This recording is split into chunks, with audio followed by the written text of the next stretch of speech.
Right now, you are sitting on something, a chair, a couch, a hard floor, and whatever it is holding you up. It feels solid. Press your thumb into it and it presses back, stubborn, like there is something genuinely there. But there is almost nothing there. And I mean that almost literally. Let me give you a number, and I want you to actually feel it, not just hear it. Take a single atom, any atom, one from the very tip of the finger you are reading with. Now imagine I blow it up, bigger and bigger, until that one atom is the size of a great stone cathedral, the kind with a ceiling so high the air goes cold up near the top. In that whole cathedral, the part that is actually heavy and solid, the dense little center we call the nucleus, would be about the size of a single grain of salt, hanging in the air somewhere near the middle. And everything else, the entire echoing cathedral around it, every cubic foot of that space, is empty. Your chair is built out of these cathedrals, stacked up, packed together, more of them than there are stars in the sky, and nearly every one of them is hollow. So if you do the honest bookkeeping, the thing you are sitting on is more than 99.999% empty space, which leaves me with a problem I genuinely cannot walk away from. If the chair is mostly nothing, then why is it hard? Why does it hold you up at all? When you sat down, why didn't you simply pass through all that emptiness like a coin dropping through fog, down through the seat, through the floor, into the ground, and just keep going? And while we are asking, why doesn't the chair quietly collapse under its own weight, all that hollow space folding shut like a paper fan? Something is propping the emptiness open. Something is standing in the doorway with its arms out. And I will tell you right now, what it turns out to be is far stranger than the first answer anyone reaches for. Before we go hunting for the guard, let me prove to you that the emptiness is real. Because it is an easy thing to say and a very hard thing to believe, and I do not want you taking it on my word. Picture a man named Rutherford, around 1909, in a laboratory in England. He has a tiny radioactive source that spits out little bullets. We call them alpha particles. Fast, heavy, carrying positive charge. And he has the thinnest sheet of gold he can hammer out, so thin it is almost not there, only a few hundred atoms deep. The plan is simple. Fire the little bullets straight at the gold, and watch where they come out. Everyone expected the bullets to punch right through, maybe wobbling a hair to one side on the way, because the going idea back then was that an atom was a soft, mushy ball, positive charge smeared out evenly, like jam spread on bread, with the negative electrons stuck in it like raisins. Fire a bullet at a thin smear of jam, and of course it sails through. And most of them did sail through. Almost every single one. But every so often one of the bullets came screaming back, not bent a little, sent backward the way it came, as if it had slammed into a wall. Rutherford said it was the most incredible thing that ever happened to him in his whole life. He said it was as if you had fired a great artillery shell at a sheet of tissue paper, and it had bounced off and come back and hit you. Stop and feel how mad that is. You are shooting at tissue paper. Shot after shot goes clean through, like the paper is not even there. And then one shot strikes something so hard, so impossibly dense, that it ricochets straight back at you. There is only one way to explain it.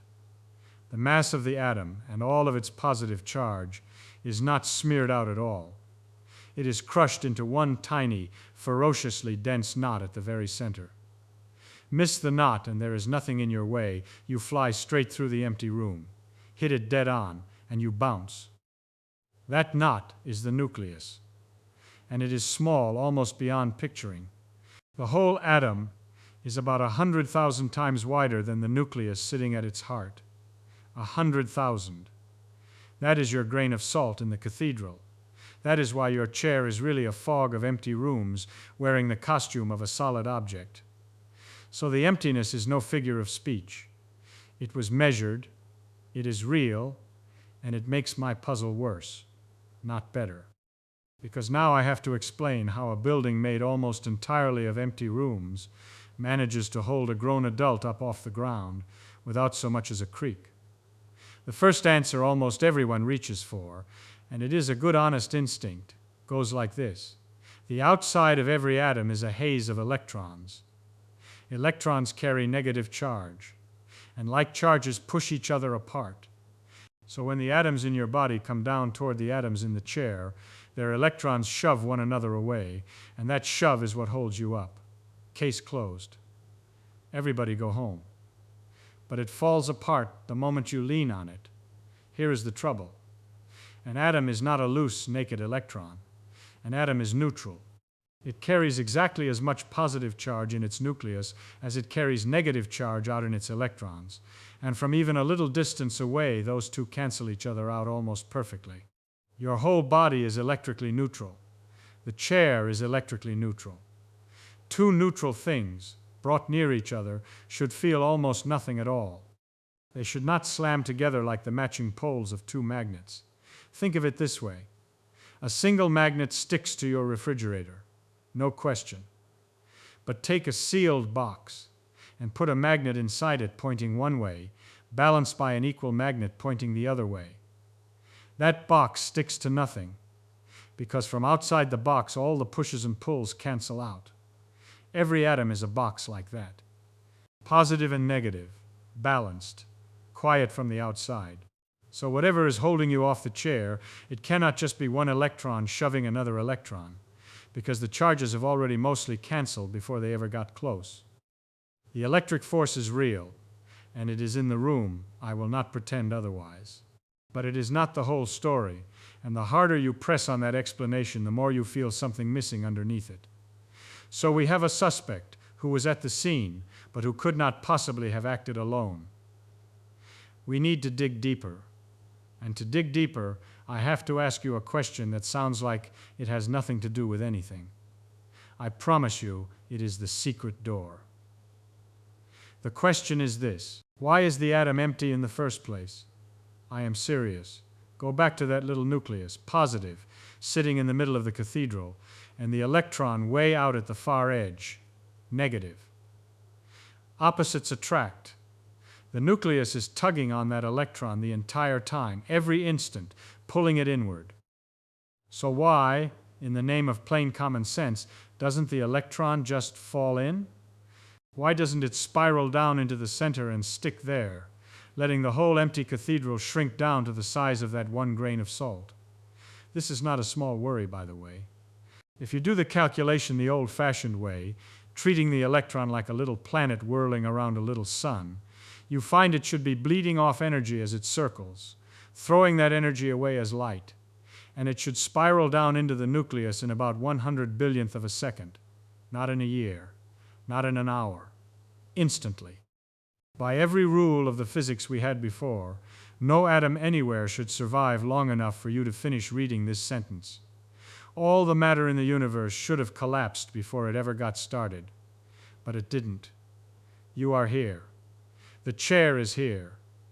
So the old rules must be broken, and something brand new must be holding that electron out at the rim of the cathedral, keeping the whole thing open from the inside. That something is the first of our two guards.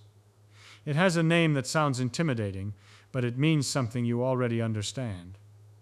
The uncertainty principle. Here is the heart of it, in plain words. A tiny thing like an electron simply cannot be pinned down to one exact spot. The harder you try to squeeze it into a small place, the more wild and fast and frantic its motion becomes. It is a little like trying to hold a wet watermelon seed between two fingers. The tighter you pinch down on it, the faster it shoots out sideways and gets away from you. So if the electron tried to fall all the way into that tiny nucleus, to be crushed down into the grain of salt, the very act of squeezing it that small would hand it so much wild speed, so much energy, that it would blast right back out again. So the electron settles for a truce. It will not fall in, because falling in costs far too much frantic energy. It will not fly away, because the nucleus keeps reeling it back. Instead, it comes to rest in a kind of standoff, hovering at a certain distance, and that distance, that exact compromise between the pull inward and the refusal to be cornered, is the size of the atom. Your cathedral is exactly as big as it is, because that is where the truce happens to settle. So quantum mechanics does not merely allow all that empty space. It demands it. It builds it on purpose. And I should warn you about the word empty, because it has been lying to us a little this whole time. When I say the cathedral is empty, I mean it is empty of solid lumps of stuff. There is no little hard ball whizzing around the walls. What is actually out there filling the whole cathedral is the electron spread out as a kind of cloud, a smear of where it might be found, thick near the middle and thinning toward the edges. So the atom is not really a hollow shell with a marble rattling inside it. It is a dense little nucleus wrapped in a soft, fuzzy cloud that fills the entire room. Empty of stuff. Full of possibility. Hold on to that, because it matters in a moment. And notice what we have already caught red-handed. Squeeze an atom, and it pushes back, because squeezing those electron clouds forces them to move faster, and moving faster takes energy.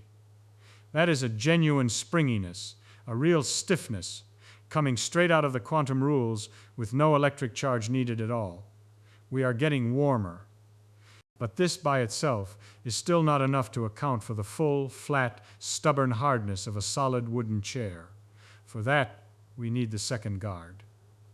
And the second guard is, to my mind, the strangest law in all of physics. Let me tell you about electrons and their tempers. In 1925, a man named Pauli noticed something that had been hiding in plain sight. Electrons, it turns out, are antisocial in the most absolute way you can imagine. No two electrons in the same system are ever allowed to be in exactly the same state at the same time. Same place, same motion, same spin, all of it identical. Forbidden, not unlikely, not rare, not frowned upon. Flatly, deeply, fundamentally forbidden by the bedrock rules of nature. Each electron insists on having its own private state, and it will not share, and there is no force anywhere in the universe that can bully it into sharing. We call this the exclusion principle. This one stubborn rule, this flat refusal to be a copy, is quietly responsible for almost everything you care about. It is why the electrons in an atom stack up in neat shells instead of all sinking to the bottom together.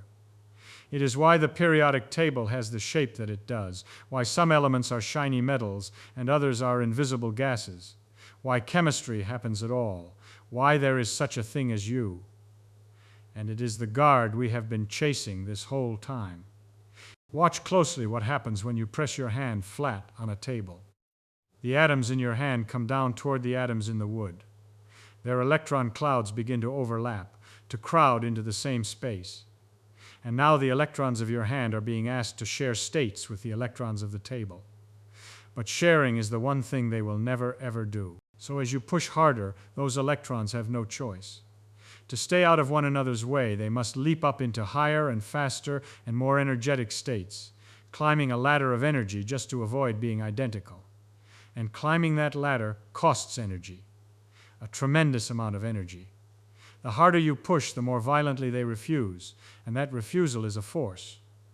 It pushes straight back against your hand. That right there is the hardness of the table. Let me give you a picture for it. Imagine a parking garage where every single space fits exactly one car, and double parking is not frowned upon. It is physically impossible. Cars come in and fill the ground floor. Then the next car has no choice but to drive up to the second floor, and the next one higher still, and the next one higher than that. Now suppose I try to crush the whole garage shorter, to squash all those cars into fewer floors. I cannot just stack them on top of each other, because no two cars are allowed in one space. To shrink the garage I would have to force cars up onto floors that do not even exist yet. And that takes enormous effort, and the building shoves back against me. Electrons are exactly those cars. The floors are energy levels. And the reason you cannot squash a solid into a smaller solid is that there is simply nowhere left to park. That pushing back has a proper name. We call it degeneracy pressure. And here is the part I want to burn into your memory. It is not electric. It is not the electrons repelling because they are negative. It is something far deeper and far weirder than that. It is the electrons repelling because they are not allowed to be the same. The hardness of solid matter is, at the very bottom, the universe enforcing a law against copies. Now, I told you the electric force was a suspect at the scene, and here is how the two of them actually work together. As the electron clouds overlap, yes, there is some ordinary electric pushing mixed in. But if that electric push were the whole story, you could lean hard enough and squeeze matter down and down like a wet sponge. What stops it, what makes a solid genuinely flatly incompressible, is the exclusion principle standing behind everything. The electric force is the doorman who steps in front of you. The exclusion principle is the brick wall behind the doorman that you were never going to get past anyway. And we can prove that, which I find delicious.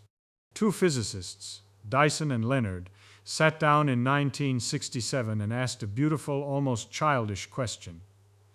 What would happen if electrons were not antisocial? If they were friendly, perfectly happy to share states, happy to pile up together in the same place? And they proved it, with hard mathematics, no hand-waving. Matter would collapse. Not gently, either. Bring two ordinary bricks together and they would crush into one another and release a flash of energy like a bomb going off. Every object in the world would fold down toward a tiny, dense point. There would be no solid floors, no chairs, no bones, no planets with surfaces to stand on. The whole roomy, stable, walkable world that you live in exists for exactly one reason. Electrons refuse to be the same. Long before any of that was proven on paper, you might have tried to carry the single most important fact about the physical world across to some future people who had lost all their science. And you might have said it like this: all things are made of atoms, little particles that move around forever, attracting one another when they are a small distance apart, but repelling upon being squeezed into one another. That last clause, the repelling upon being squeezed, the thing that keeps the atoms from merging together into mush, the thing that makes the entire world solid under your feet, that is the exclusion principle talking. It is written right there into the one sentence you would choose to save. Once you spot this guard standing in the doorway of every atom, you start to find it standing in places you would never have thought to look. Lift your eyes up to the night sky for a moment. When a star like our own sun finally runs out of fuel, gravity wins, and the star begins to crush itself inward. Nothing seems able to stop it. And then, suddenly, it stops. It freezes into a white-hot ember about the size of a small planet, called a white dwarf. And it just sits there, glowing, refusing to collapse a single inch further, for billions upon billions of years. So what is holding up a dead star against the entire crushing weight of its own gravity? It is the very same guard that is holding you up off your kitchen chair. The electrons inside that star refuse to share their states. Degeneracy pressure. The exact same law, written on the body of a star. There is a limit to it, though. If the dead star is heavy enough, a little under 1.5 times the mass of our own sun, then gravity finally overpowers even the electrons. They lose.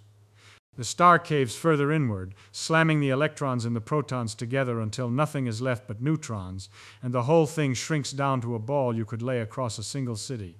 And then, once more, it stops, because now it is the neutrons that refuse to share. Neutron degeneracy pressure. The same stubborn law again, just one rung lower down. Push past even that, and nothing is left to hold the door, and the star falls forever into a black hole. So I want you to sit with this. The thing that keeps you from dropping through your wooden chair is the same thing that keeps a dead star the size of a city from collapsing into nothing. It is one law, written at the smallest scale there is, and it holds up everything, from the coffee cup in your hand this morning to the cooling corpses of the stars. And it means something almost unbelievable about your own body, right now, this second. You have never once touched anything in your entire life. Not ever. When you sit down on the chair, the atoms of you and the atoms of the chair never actually meet.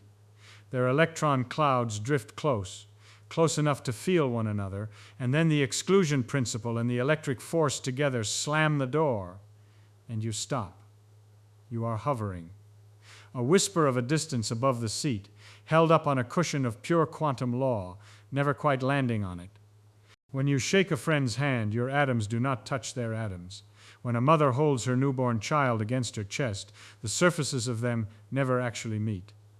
What you feel as touch, as warmth, as solid, reassuring pressure, is electrons standing their ground, refusing to be the same, refusing to be squeezed. Touch, all of it, every touch you have ever felt, is the feeling of that refusal. So let me carry you all the way back to where we began. Your chair is mostly empty space. That part was perfectly true. More than 99.999% of it is nothing. But the emptiness was never the answer to the riddle, and it was never the danger either. I had it backwards at the start, and I will bet you did too. Solidity was never about being full. A thing is not hard because it is stuffed with matter. Your chair has almost no matter in it at all. A thing is hard because of what its electrons are forbidden to do. The chair holds you up not because it is full, but because it is governed. Because down at the very bottom of the world, there are two rules that nature has never once broken. A tiny thing cannot be pinned to a single point. And no two of those tiny things may ever be the same. From those two rules, and almost nothing else, the entire solid world gets built. The floor under your feet, the cup in your hand, the bones holding you upright as you sit there. You are not resting on matter, you are resting on law. So the next time you sit down, and the chair quietly takes your weight without a sound, I want you to notice how strange that small, ordinary moment really is. You are a cloud of mostly empty cathedrals, lowering yourself gently onto another cloud of mostly empty cathedrals, and the only thing standing between you and the floor is a rule that the universe has never, in all of time, broken even once. So tell me this. Of those two rules, the one that keeps the electron from falling in, and the one that keeps the whole world from merging into a single point, which one would you least want the universe to forget, even for a single second?